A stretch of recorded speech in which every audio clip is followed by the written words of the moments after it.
إن الحمد لله نحمده ونستعينه ونؤمن به ونتوكل عليه ونعوذ بالله من شرور أنفسنا ومن سيئات أعمالنا من يهده الله فلا مضل له ومن يضلل فلا هادي له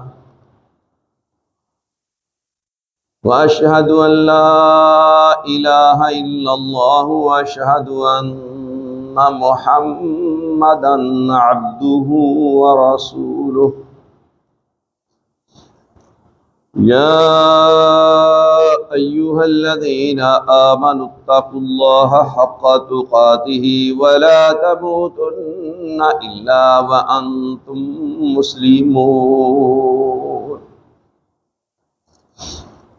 يا أيها الناس اتقوا ربكم الذي خلقكم من نفس واحدة وخلق منها زوجها وبث منهما رجالا كثيرا ونساء واتقوا الله الذي تساءلون به والأرحام إن الله كان عليكم رقيبا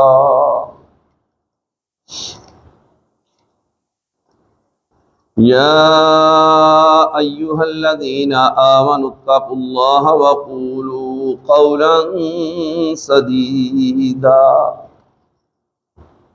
يصلح لكم أعمالكم ويغفر لكم ذنوبكم ومن يطع الله ورسوله فقد فاز فوزا عظيما أما بعد فإن أصدق الحديث كتاب الله وأحسن الهدي هدي محمد صلى الله عليه وسلم وشر الأمور محدثاتها وكل محدثة بدعة وكل بدعة ضلالة وكل ضلالة في النار فأعوذ بالله السميع العليم من الشيطان الرجيم وما يدريك لعل الساعة تكون قريبا۔ میرے بھائی اور دوستو، جیسا کہ ہم نے گزشتہ خطبہ جمعہ میں یہ بات عرض کی تھی کہ ہمارا آج کا موضوع ابن سیاد ہوگا۔ یہ کون ہے، اس کی معرفت کیوں ضروری ہے، اس کے متعلق احادیث میں کیا کچھ بیان ہوا ہے، یہ عرض کرنا چاہیں۔ اس کے نام کے متعلق محدثین بیان فرماتے ہیں کہ اس کا نام صائف بن سیاد تھا یا صافی بن سیاد تھا، لیکن اکثر مورخین نے اس کا نام عبداللہ بن سیاد ذکر کیا، اور صحابہ کرام رضوان اللہ علیہم اجمعین کے متعلق جو مستقل کتابیں لکھی گئیں، جن کو نبی اکرم صلی اللہ علیہ وآلہ وسلم کا صحابی قرار دیا گیا، اس میں اس کا نام بھی ذکر کیا گیا۔ اس کی کچھ وجوہات ہیں جو آگے چل کر کے ہم بیان کریں۔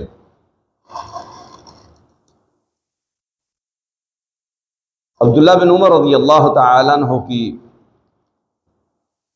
حدیث صحیح بخاری میں وہ فرماتے ہیں کہ نبی اکرم صلی اللہ علیہ وآلہ وسلم ایک دن مدینہ میں بنی مغالہ کے قلعوں کے قریب گئے تو دیکھا کچھ بچے وہاں کھیل رہے ہیں۔ ان میں یہ ابن سیاد بھی کھیل رہا ہے جو کہ ابھی بلوغت کو نہیں پہنچا۔ آپ صلی اللہ علیہ وآلہ وسلم نے اچانک اس کے سینے پر ہاتھ مارا اور اس سے پوچھا کہ کیا تم اس بات کی گواہی دیتے ہو اتشہد انی رسول اللہ، کہ میں اللہ تبارک و تعالی کا رسول ہوں؟ تو اس نے جواب دیا کہ ہاں میں اس بات کی گواہی دیتا ہوں کہ آپ اللہ کے رسول ہیں۔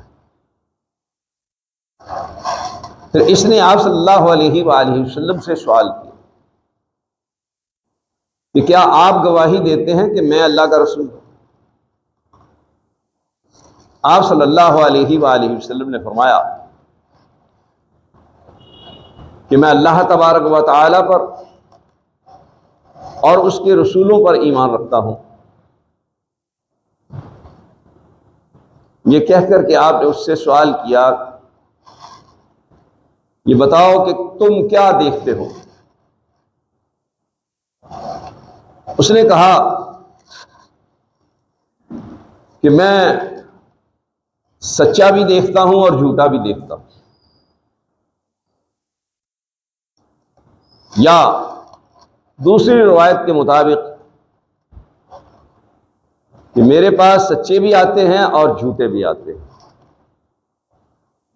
یا اس نے اس کے الٹ کہا کہ میرے پاس جھوٹے بھی آتے ہیں اور سچا بھی آتا ہے۔ تو آپ صلی اللہ علیہ وآلہ وسلم نے فرمایا کہ اچھا یہ بتاؤ کہ میں نے تیرے متعلق اپنے دل میں ایک بات چھپا رکھی ہے، تو وہ بتا کہ وہ کیا ہے۔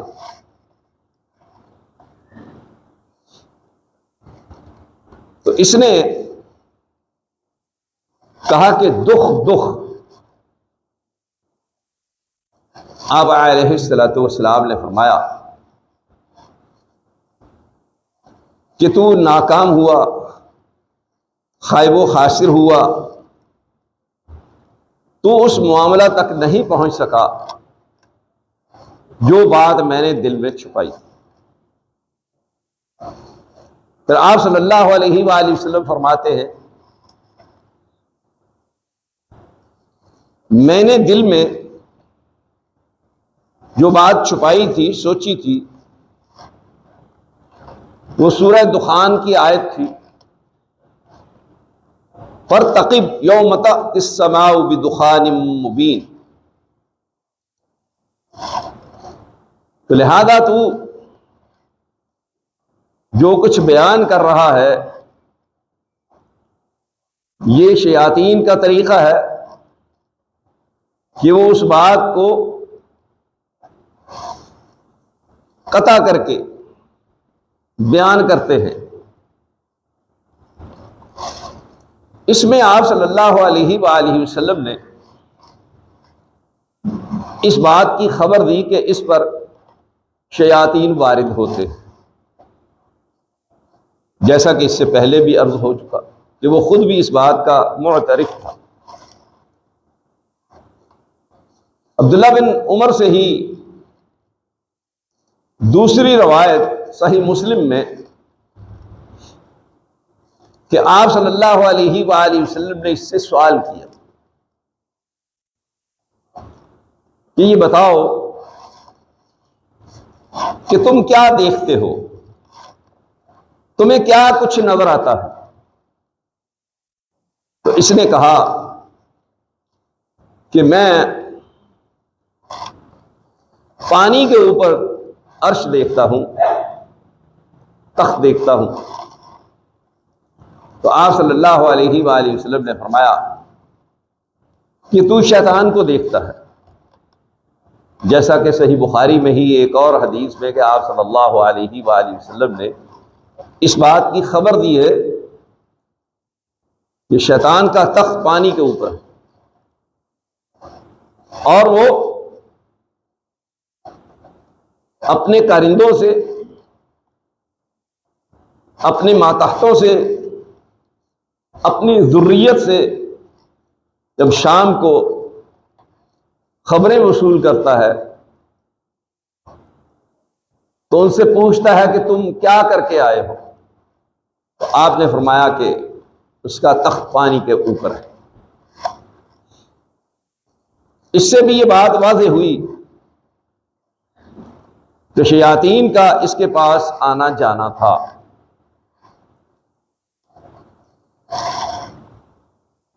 ابو ذر غفاری رضی اللہ تعالی عنہ کی ایک روایت جو کہ مسند احمد میں ہے اور صحیح ہے، وہ فرماتے ہیں کہ ایک دن رسول اللہ صلی اللہ علیہ وآلہ وسلم نے مجھے ابن سیاد کی والدہ کے پاس بھیجا کہ جاؤ، جا کر کے اس سے معلوم کرو کہ یہ تیرے پیٹ میں کتنا عرصہ رہا، اور جب یہ پیدا ہوا تو یہ کس طریقے سے چیخا اور رویا۔ ابو ذر غفاری رضی اللہ تعالی عنہ فرماتے ہیں کہ میں اس کی والدہ کے پاس گیا اور جا کر کے اس سے پوچھا تو اس نے کہا کہ یہ میرے پیٹ میں 12 ماہ رہا۔ اس کے بعد جب یہ پیدا ہوا تو یہ اس قدر زوردار طریقے سے رویا اور چیخا جیسا کہ 1 ماہ کا بچہ ہوتا ہے۔ یہاں ہم یہ بات عرض کرتے چلے کہ محدثین نے اس بات کو بطور خاص ذکر کیا ہے کہ بچہ اپنی ماں کے پیٹ میں 4 سال تک رہ سکتا ہے۔ بعض اوقات عورت حاملہ ہونے کے بعد وہ بچہ پیٹ میں اٹھائے پھرتی ہے، کبھی اس کی گروتھ شروع ہو جاتی ہے، کبھی رک جاتی ہے، لیکن وہ بچہ زندہ ہی رہتا ہے۔ ایسے واقعات محدثین نے ذکر کیے ہیں باقاعدہ، اور ایک محدث تو کہتا ہے کہ ہم 4 بھائی یا 3 بھائی پیدا ہوئے تو ہم اپنی والدہ کے پیٹ میں 4 سال تک رہے۔ لہذا اگر کوئی عورت اس طریقے سے حاملہ ہو جائے تو اس کا حمل، اس کی مدت اللہ تبارک و تعالیٰ نے جس سے پتہ چلتا ہے کہ وہ حاملہ ہے وہ 4 مہینے 10 دن رکھتی ہے۔ جس عورت کا خاوند فوت ہو جائے وہ عدت 4 مہینے 10 دن گزارے گی، تو 4 مہینے 10 دن کے اندر اندر یہ بات ظاہر ہو جائے گی کہ یہ حاملہ۔ اس کے بعد اس میں یہ تاخیر ہو سکتی ہے۔ یہ اللہ تبارک و تعالیٰ کی حکمت کاملہ ہے، وہ خالق کائنات ہے، اس کو ہر چیز کا بخوبی علم ہے۔ تو ابو ذر غفاری رضی اللہ تعالی عنہ کہتے ہیں کہ میں نے نبی صلی اللہ علیہ وآلہ وسلم یہ معلوم کرنے پر معلومات حاصل کی اور آ کر کے آپ صلی اللہ علیہ وآلہ وسلم کو اس کی خبر دی۔ محدثین یہ بھی فرماتے ہیں کہ یہ انصار کے قبیلہ بنو مغالہ میں پیدا ہوا، لیکن صحیح بات یہ ہے کہ یہ یہودیوں کے گھر پیدا ہوا اور اس کے والدین یہودی تھے۔ نبی صلی اللہ علیہ وآلہ وسلم نے اپنی حیات طیبہ میں یہ بات معلوم کرنے کی بھرپور کوشش کی کہ اس کی حقیقت پوری طرح سے مجھ پر واضح ہو جائے، لیکن آپ صلی اللہ علیہ وآلہ وسلم پر یہ بات پوری طرح سے واضح نہ ہو سکی۔ کیوں؟ کہ اللہ تبارک و تعالیٰ نے اس کے متعلق آپ صلی اللہ علیہ وآلہ وسلم کو کلیئر کٹ کوئی بات نہیں بتائی۔ یہی وجہ ہے کہ صحابہ کے درمیان شدید اختلاف پایا جاتا ہے۔ بعض صحابہ کہتے ہیں کہ یہ مسیح دجال ہے، بعض کہتے ہیں کہ یہ مطلق دجال ہے، مسیح دجال نہیں ہے۔ بہر صورت آپ صلی اللہ علیہ وآلہ وسلم صحابہ کے ساتھ ایک دن ایک باغ میں داخل ہوئے جہاں اس کی رہائش تھی، اور یہ چارپائی کے اوپر اپنے اوپر کپڑا اوڑھ کر لیٹا ہوا کچھ گنگنا رہا تھا۔ آپ صلی اللہ علیہ وسلم نے چھپ چھپ کر کے درختوں کی اوٹ میں اس تک پہنچنا چاہا۔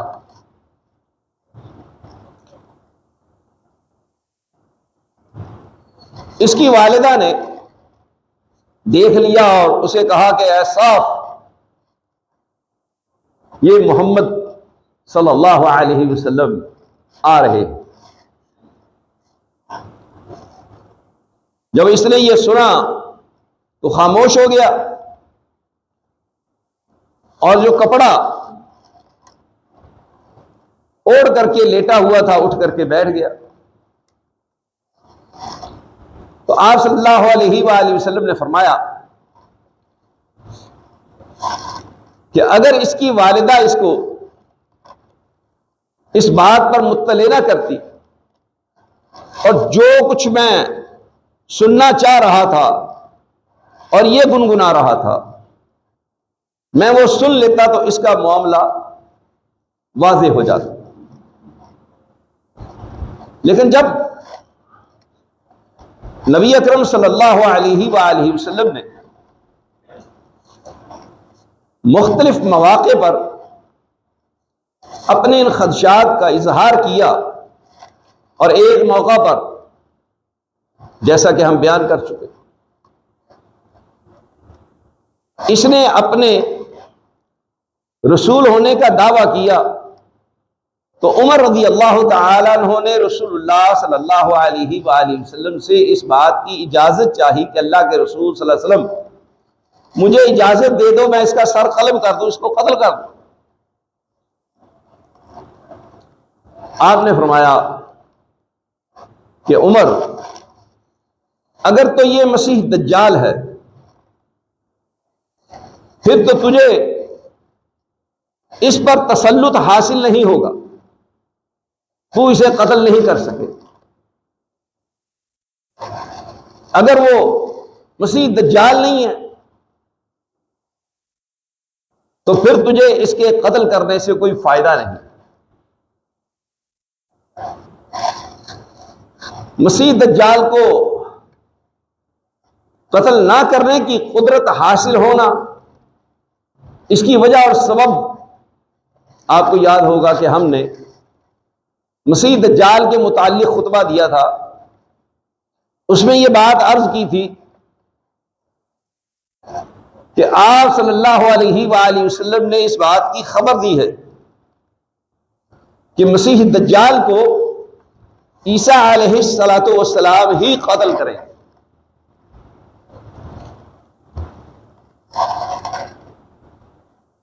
تو پھر تجھے اس پہ تسلط نہیں ہوگا، اور اگر یہ مسیح دجال نہیں ہے، ویسے جو یہ دعویٰ کر رہا ہے اس کی بنیاد پر اسے قتل کرنا اس کا فائدہ نہیں ہے۔ کیوں؟ کہ آپ صلی اللہ علیہ وآلہ وسلم کا یہودیوں کے ساتھ معاہدہ تھا، آپ نہیں چاہتے تھے کہ اس کو قتل کر کے اس معاہدہ کی خلاف ورزی کی جائے، اس لیے آپ نے فرمایا کہ اس کو قتل کرنے سے تجھے کوئی فائدہ نہیں ہوگا۔ لیکن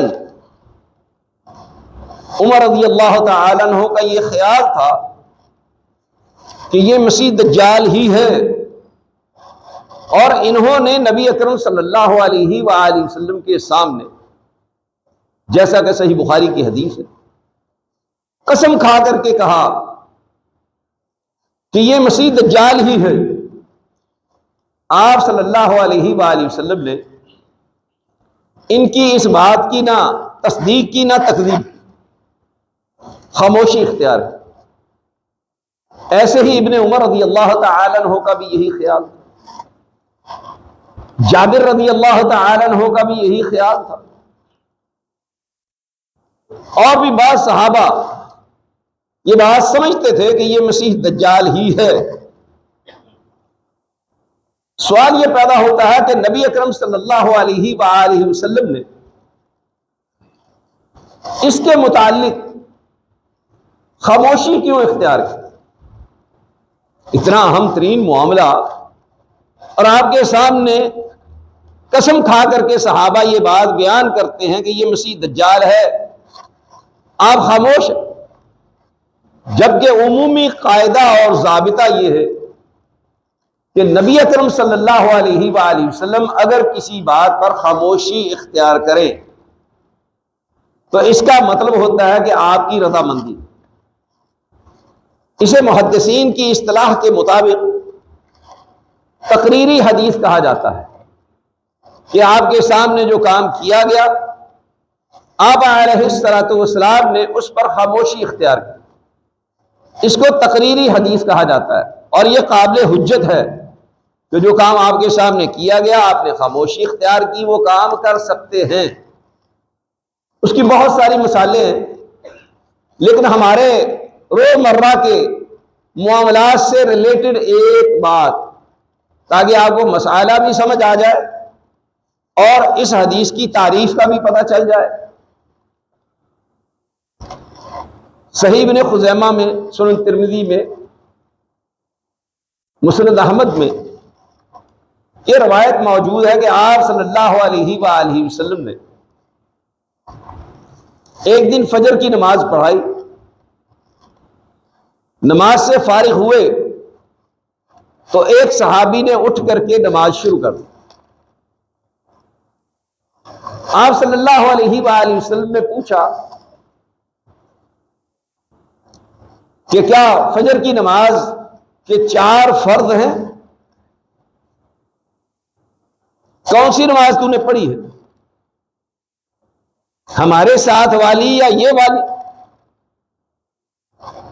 اس نے کہا اللہ کے رسول صلی اللہ علیہ وسلم، میری فجر کی 2 سنتیں رہ گئی، وہ میں فرائض سے پہلے ادا نہیں کر سکا، اس لیے میں نے اب ادا کی۔ نبی صلی اللہ علیہ وآلہ وسلم نے اس پر خاموشی اختیار کی۔ یہ تقریری حدیث، اس سے کیا بات ثابت ہوئی کہ اگر کسی آدمی کی فجر کی 2 سنتیں رہ جائیں تو وہ فرضوں کے بعد ادا کر سکتا ہے۔ لیکن آپ دیکھتے ہیں کہ ہماری مساجد میں اکثر و بیشتر اور بطور خاص جو بندی اور بریلوی حضرات، ان کے ہاں فجر کی جماعت ہو رہی ہوتی ہے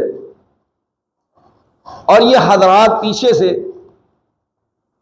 آنے والے وہ پچھلی صفوں میں کھڑے ہو کر کے 2 سنتیں پڑھ کر کے پھر جماعت کے ساتھ شامل ہوتے، جبکہ وہ نبی صلی اللہ علیہ وآلہ وسلم اس حدیث کی مخالفت کرتے ہیں جو کہ صحیح مسلم میں اور دیگر کتب احادیث میں موجود ہے کہ آپ علیہ الصلوۃ والسلام نے فرمایا اذا اقیمت الصلاۃ فلا صلاۃ الا المکتوبہ، جب فرضی نماز کی اقامت ہو جائے تو پھر اس کے علاوہ کوئی نماز نہیں پڑھی جا سکتی۔ اس کو آپ نے کہا فلا صلاۃ، وہ نماز ہی نہیں۔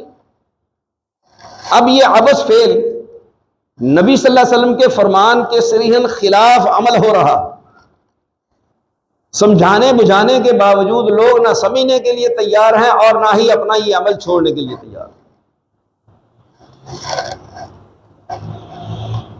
اور وہ سال ہر سال سے اپنی روٹین کے مطابق قرآن مجید کی اس آیت کی بھی مخالفت کر رہے ہیں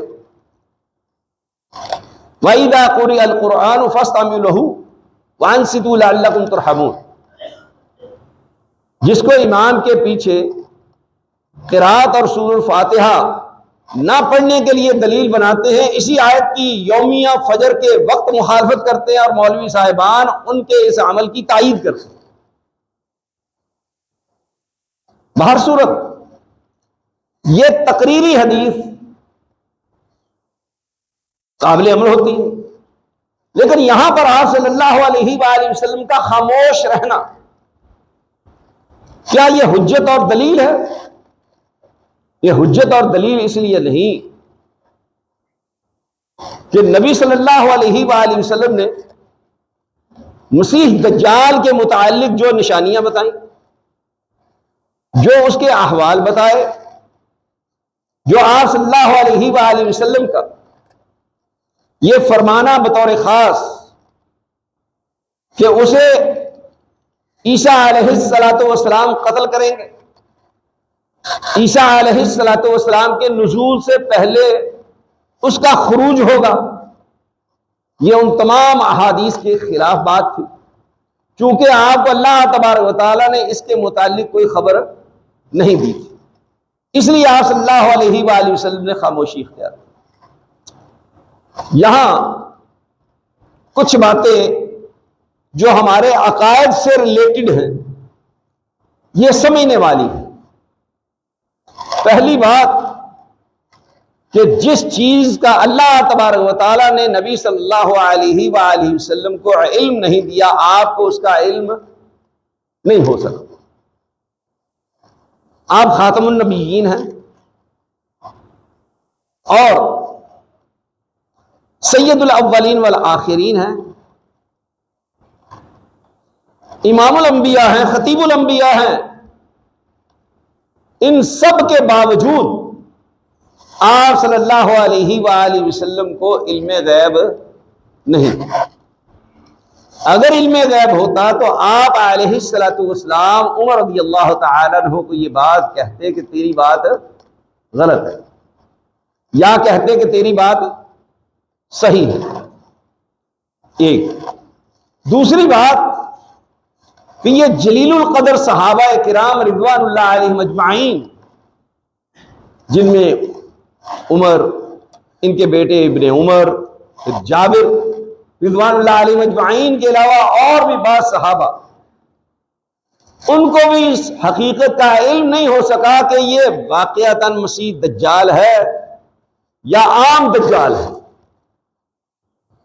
کسی کو کچھ علم نہیں ہو سکا ان لوگوں میں سے۔ جو لوگ کہتے ہیں کہ اولیاء اللہ کو علم غیب ہوتا ہے، آپ ذرا سوچیں اور غور کریں کہ ان صحابہ کرام رضوان اللہ علیہم اجمعین سے زیادہ بڑا کوئی اللہ کا ولی ہو سکتا ہے؟ امت مسلمہ میں سب سے اعلیٰ درجے کے اولیاء اللہ کون ہے؟ کیوں جی؟ وہ صحابہ کرام رضوان اللہ علیہم اجمعین ہیں، جن کے ایمان کے اللہ تبارک و تعالیٰ گواہی دیتا ہے، جن کے ایمان کو معیار اور کسوٹی قرار دیتا ہے۔ تو ان لوگوں کی ان باتوں کی اس سے تکذیب ہو رہی ہے۔ دوسری بات کہ کیا اگر کوئی شخص آپ کو آپ کے دل کے احوال کے بارے میں کوئی چھوٹی موٹی بات بتا دے تو اس کا مطلب یہ ہوا کہ اسے علم غیب ہے؟ پچھلے دنوں ایک ویڈیو دیکھنے کا اتفاق ہوا، ڈاکٹر غلام مرتضیٰ صاحب رحمہ اللہ، بہت فاضل آدمی تھے، مدینہ سے پڑھ کے آئے، وہیں انہوں نے ڈاکٹریٹ کی، پاکستان میں آ کر کے لاہور میں انہوں نے کام شروع کیا، بہت عظیم الشان اجتماعات ہوتے تھے، قذافی اسٹیڈیم میں ان کے دروس ہوتے تھے، تمام کی تمام ایلیٹ کلاس ان کے دروس سنتی تھی۔ ان کا کلپ سنا تو بڑی حیرت ہوئی۔ وہ کہتے ہیں کہ میرے پاس صادق نامی نجومی پامسٹ آیا اور اس نے آ کر کے اپنا تعارف کروایا۔ اس نے کہا کہ جی میں نے بڑی بڑی دنیا کو، بڑے بڑے لوگوں کو نام لیے، ان کے احوال بتائے، ان کے متعلق ان کو خبریں دیں اور میری باتیں سچ ثابت ہو چکی۔ کہتے میں نے اسے کہا کہ مجھے اس سے کچھ لینا دینا نہیں۔ اس نے کہا چلو آپ ایسا کریں کہ میری کچھ باتیں ہیں ان کا جواب دے۔ کہتے میں نے اسے کہا کہ میں نے آپ سے بات ہی نہیں کرنی، آپ چلے جائیں۔ کہتے اس نے کہا کہ مجھے 1-2 منٹ مل سکتے ہیں؟ کہتے کہ میں نے کہا ٹھیک ہے۔ فرماتے ہیں کہ اس نے ایک چارٹ میرے آگے رکھا، اس کے اوپر کوئی 40 چیزوں کے نام لکھے ہوئے تھے۔ پھر اس نے ایک کاغذ لیا، اس کے اوپر اس نے کچھ لکھا، لکھ کر کے اس نے اسے الٹا کر کے رکھ دیا سائڈ۔ تو اس نے کہا کہ جی آپ ان چیزوں میں سے کوئی چیز سوچیں اور غور کریں، دل میں خیال بٹھا لیں۔ کہتے کہ میں نے بہت ساری چیزوں کے متعلق سوچا، غور کیا، آخرکار ایک چیز کے متعلق میں نے دل میں سوچ لیا۔ تو میں نے اسے کہا کہ بھی میں نے ایک چیز کے متعلق دل میں سوچ لیا۔ کہتے کہ اس نے وہ کاغذ جو لکھ کر کے الٹا رکھا ہوا تھا وہ اٹھا کر کے مجھے دکھایا سیدھا کر کے کہ جو اس نے لکھا تھا وہی میرے دل میں خیال آیا۔ انہوں نے تو اپنی لا علمی اور بے بسی کا اظہار کیا کہ مجھے نہیں پتا، لیکن مجھے مسئلہ تقدیر سمجھ آ گیا۔ اس سے انہوں نے تقدیر کا مسئلہ بہت اچھے طریقے سے حل کیا۔ مجھے بھی یہ سن کر کے بڑی تشویش ہوئی، میں نے بڑا غور کیا۔ پھر اللہ تبارک و تعالیٰ نے یہ بات دل میں ڈالی، اللہ نے یہ بات سجھائی اور سمجھائی۔ بعین ہی یہی معاملہ جو ہم بیان کر چکے ہیں کہ عبداللہ بن سیاد نے نبی صلی اللہ علیہ وآلہ وسلم کو کہا بخ بخ۔ آپ نے کہا نا کہ میں نے کوئی بات دل میں چھپائی ہے تیرے متعلق، تو اس کے متعلق مجھے بتا۔ تو آپ نے سورہ دخان کی آیت جو ہم عرض کر چکے، فرتقب یوم تأتی السماء بدخان مبین، یہ آیت سوچی تھی، تو چونکہ وہ پوری بات تو نہیں بتا سکا، دکھ اس نے کہا، تو نبی صلی اللہ علیہ وآلہ وسلم نے فرمایا تو خائب و خاسر ہو، اور اس بات کی بھی خبر دی کہ شیاطین پوری بات پر کبھی مطلع نہیں ہو سکتے، لیکن بعض باتوں کی ان کو شیاطین کے ذریعہ سے خبر مل جاتی ہے۔ اس کی دلیل قرآن مجید میں موجود ہے کہ اللہ تبارک و تعالیٰ فرماتا ہے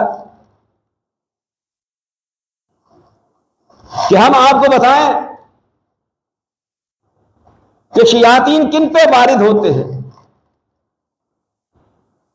کن پر شیاطین اترتے ہیں، کن کو یہ باتیں بتاتے ہیں۔ قرآن کہتا ہے تنزل علی کل افاک اثیم، ہر جھوٹے بدکار پر وہ نازل ہوتے ہیں، ہر جھوٹے بدکار کو وہ خبریں دیتے ہیں۔ اس کی کیفیت بھی آپ صلی اللہ علیہ وآلہ وسلم نے بیان کی ہے۔ آپ فرماتے ہیں کہ شیاطین ایک دوسرے کے اوپر کندھوں پہ سوار ہو کر کے آسمان دنیا تک پہنچتے ہیں، شہاب ثاقب ٹوٹ کر کے انہیں لگتے ہیں، جس کے نتیجہ میں کچھ ہلاک ہو جاتے ہیں، کچھ لولے لنگڑے ہو جاتے ہیں، اور جو آسمان دنیا سے ایک صحیح بات انہوں نے سنی ہوتی ہے وہ نیچے اپنے ساتھیوں کو منتقل کرتے ہیں، ان کو بتا دیتے ہیں، وہ پھر اپنے ان ساتھیوں کو جو قرآن ذکر کرتا ہے کہ تنزل علی کل افاک اثیم، ان پر وارد ہوتے ہیں، ان کو یہ خبریں دیتے ہیں۔ تو آپ صلی اللہ علیہ وسلم نے فرمایا کہ وہ ایک سچی خبر لے کر کے اس کے ساتھ 99 جھوٹ ملاتے اور بیان کر دیتے۔ یہ صحیح بخاری کی حدیث۔ اس سے آپ بات سمجھیں کہ اگر کبھی آپ کے ساتھ ایسا معاملہ پیش آ جائے، کبھی ایسا اتفاق ہو جائے کہ کوئی شخص آپ کو یہ کہے کہ آپ نے دل میں یہ سوچا، اس کی کوئی بات کا کچھ حصہ بیان کر دے، یا کہے کہ آپ کو میرے بارے میں یہ خیال گزرا، یہ بات کہہ دے تو آپ نے پریشان نہیں ہو، گھبرانا نہیں ہے، اور اس سے متاثر ہو کر کے اپنا عقیدہ خراب نہیں کرنا، بلکہ اس بات پر یقین کر لینا ہے کہ یہ شیاطین کا بھائی بند ہے، یہ ان کا ساتھی ہے۔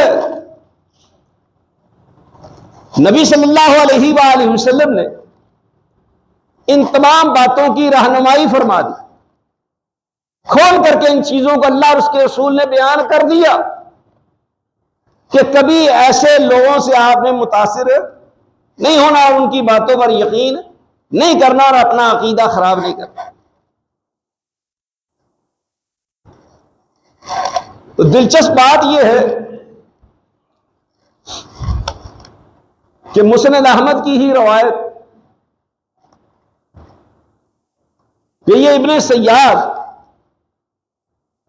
ابو سعید خدری رضی اللہ تعالی عنہ اور دیگر لوگوں کے ساتھ سفر حج پر جا رہا ہے۔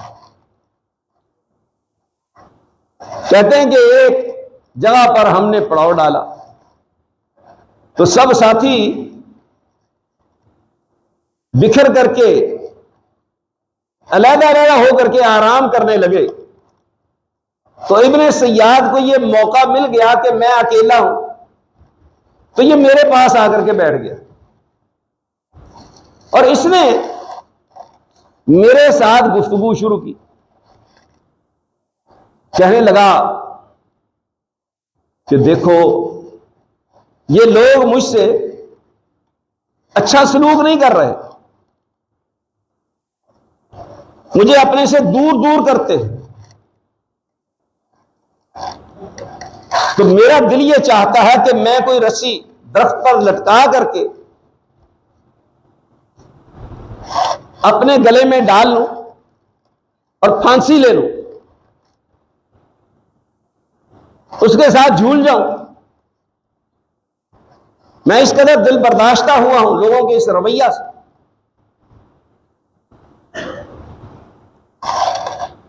پھر وہ کہنے لگا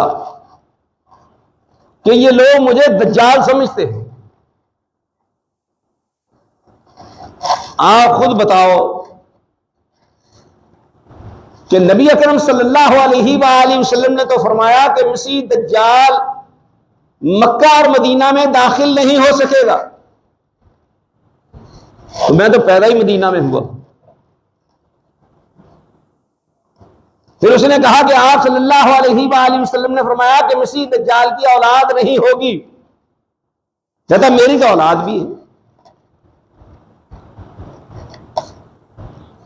محدثین نے عمارہ نام کا ذکر کیا ہے کہ یہ ابن سیاد کا بیٹا تھا، صحابہ کا شاگرد تھا، اور اسی طریقے سے امام سعید بن مسیب رحمہ اللہ سے بطور خاص اس نے علم حاصل کیا۔ ان سے امام مالک رحمہ اللہ نے علم حاصل کیا، روایات ذکر کی ہیں اپنے موطا۔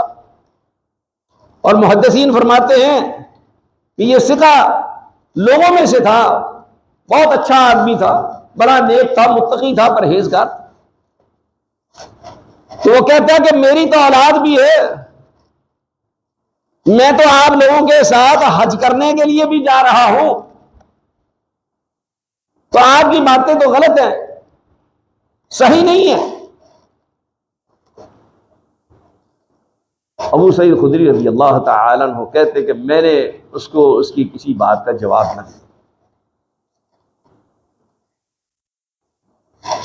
پھر اس نے دیکھا کہ کچھ بکریاں ہیں، وہ گیا جا کر کے ایک برتن میں ان کا دودھ نکال کے لے آیا، کہتے لا کر کے اس نے مجھے پیش کیا کہ آپ پئیں۔ کہتے کہ میں نے کہا کہ میں یہ دودھ نہیں پی سکتا، یہ گرم ہے، اور آپ کو پتا ہے کہ جب دودھ تھنوں سے نکالا جاتا ہے، دھویا جاتا ہے، تو اس وقت وہ گرم ہوتا ہے۔ تو کہتے کہ یہ تو میں نے بہانہ کیا، بہانہ سچا تھا کہ گرم ہے، لیکن ویسے میرا دل نہیں چاہ رہا تھا کہ میں اس کے ہاتھ سے لے کر کے یہ دودھ پی لوں۔ کہتے کہ پھر اس نے کہا کہ یہ لوگ مجھے مسیح دجال کہتے ہیں، جبکہ مسیح دجال وہ تو لا ولد ہوگا، اس کی اولاد ہی نہیں ہوگی۔ پھر وہ کہتا ہے مجھے پتا ہے کہ مسیح دجال اس وقت کہاں ہے، مجھے یہ بھی پتا ہے کہ اس کی ماں کون ہے، میں اگر یہ ساری باتیں بتانا چاہوں تو بتا سکتا ہوں۔ ابو سعید خدری رضی اللہ تعالی عنہ کہتے ہیں میں نے اسے کہا کہ اچھا تو یہ بتا کہ اگر تجھے ہی مسیح دجال بننے کی پیشکش کی جائے تو کیا تو اس کو قبول کرے گا؟ تو اس نے کہا جی ہاں میں قبول کر لوں گا۔ اس پر ان کو بہت زیادہ حیرت ہوئی کہ بھی ایک طرف یہ ساری باتیں کہہ رہا ہے، مسلمان ہونے کا دعوے دار بھی ہے، حج بھی کرنے جا رہا ہے، نمازیں بھی پڑھتا ہے، اور یہ سارے دلائل بھی دیتا ہے کہ میں مسیح دجال نہیں ہوں، اور مسیح دجال بننا بھی پسند کرتا ہے۔ بہرحال اس کے متعلق بعض مورخین کا یہ موقف ہے کہ یہ مسلمان ہو گیا، جیسا کہ امام ابن کثیر فرماتے ہیں کہ یہ مسلمان ہو گیا اور اسلام پر ہی اس کی موت واقع ہوئی۔ اور جابر رضی اللہ تعالیٰ عنہ کی ایک روایت جس کی سند کو حافظ ابن حجر اسقلانی نے ضعیف قرار دیا، اس میں مذکور ہے کہ یہ مسلمان ہو گیا تھا اور لوگوں نے اس کی میت دیکھی، اس کی نماز جنازہ ادا کی، یہ روایت حافظ ابن حجر اسقلانی فرماتے ہیں کہ ضعیف۔ لیکن جابر رضی اللہ تعالیٰ عنہ کی وہ روایت جو سنن ابی داؤد میں صحیح سند کے ساتھ مروی ہے کہ انہوں نے کہا کہ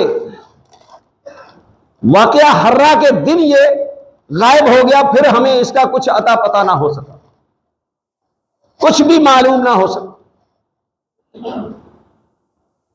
لیکن اس کے باوجود محدثین کی اکثریت یہ بات کہتی ہے کہ یہ دجال ہی تھا، کفر پر ہی اس کی موت واقع ہوئی اور اسی حالت میں یہ مر گیا۔ امام ابن کثیر، ابن شاہین اور دیگر کچھ محدثین کہتے ہیں کہ نہیں، یہ مسلمان ہو کر کے ہی مرا۔ لیکن اس بات پر سب کا اتفاق ہے کہ نبی اکرم صلی اللہ علیہ وآلہ وسلم کی حیات طیبہ میں اس نے اسلام قبول نہیں۔ آپ کو اللہ کا رسول تو مانتا تھا، لیکن ساتھ ہی یہ اپنے رسول ہونے کا بھی دعوے دار تھا۔ چونکہ آپ صلی اللہ علیہ وآلہ وسلم کی حیات طیبہ کے بعد اگر اس کو مسلمان مانا جائے تو تب بھی یہ صحابی رسول ثابت نہیں ہوتا کہ حالت کفر میں اس نے آپ صلی اللہ علیہ وسلم کے ساتھ ملاقات کی ہے، آپ کو دیکھا۔ تو صحابی رسول ہونے کے لیے یہ شرط ہے کہ ایمان کی حالت میں آپ صلی اللہ علیہ وآلہ وسلم کی صحبت اختیار کی۔ تو اس بات پر تو سب کا اتفاق ہے کہ یہ صحابی نہیں۔ یہ اختلاف ہے کہ جو مانتے ہیں کہ یہ مسلمان ہو کے مرا، وہ کہتے ہیں کہ یہ تابعی ہے، چونکہ صحابہ کے ساتھ جو ہے اس کی ملاقات ہے اور رسول اللہ صلی اللہ علیہ وسلم کو اس نے دیکھا بھی ہوا ہے حالت کفر میں۔ تو عرض کرنے کا مقصد یہ ہے، یہ ابن سیاد، اس کا تذکرہ حدیث کی تمام کتابوں میں موجود ہے، اور جو احادیث ہم نے بیان کی ان احادیث کی روشنی میں یہ بات تو ہم پر واضح ہوتی ہے کہ اس قسم کے دعوے کرنے والے لوگ دجال ہی ہوتے۔ کوئی شخص آخری وقت میں یا ویسے وہ توبہ طائب ہو کر کے اسلام قبول کر لے تو اس کی توبہ اللہ تبارک و تعالیٰ کے ہاں قابل قبول ہے۔ جیسے متنبی شاعر، اس کو متنبی کیوں کہا جاتا ہے؟ اس لیے کہ اس نے بھی اپنی زندگی میں نبوت کا دعویٰ کیا، لوگ اس کا نام ہی بھول گئے۔ دیوان متنبی مدارس میں، جامعات میں، ہر جگہ پڑھایا جاتا ہے، اس کا اصل نام اکثریت کو معلوم ہی نہیں۔ بتکلف بذات خود نبی بننے والا، اس کا دعویٰ کرنے والا، لیکن بعد میں وہ توبہ طائب ہو گیا، توبہ طائب ہو کر کے ایک جنگ میں وہ مارا گیا۔ تو بہرحال یہ محدثین کے اقوال جو ہم نے آپ کے سامنے رکھے ہیں اور اس کا بطور خاص جو ذکر کیا ہے وہ ہمارے اس معاشرہ پر منطبق ہوتا ہے، اس کا انطباق ہوتا ہے کہ لوگ ایسی باتیں سن کر کے جو باتیں ابن سیاد کہتا تھا متاثر ہوتے ہیں ایسے دجال لوگوں سے، ایسے نجومیوں سے، ایسے پامشتوں سے، ایسے ہاتھ دیکھنے والوں سے، ایسے پیروں سے، ایسے تعویذ لکھنے والوں سے، دم جھاڑے کا کام کرنے والوں سے، تو وہ خبریں دیتے ہیں اور لوگوں کا یہ یقین ہو جاتا ہے کہ جی ان کو تو غیب کی خبریں، نعوذ باللہ، غیب کی خبریں تو اللہ کے رسول کو نہ ہو سکی۔ اسی حدیث میں یہ ساری باتیں واضح ہو گئی۔ صحابہ کرام رضوان اللہ علیہم اجمعین کو یہ بات معلوم نہ ہو سکی۔ ابو سعید خدری کے سامنے یہ ساری باتیں رکھی اس نے، اس کے باوجود ابو سعید خدری رضی اللہ تعالیٰ عنہ متردد ہیں، متشکک ہیں، متذبذب ہیں۔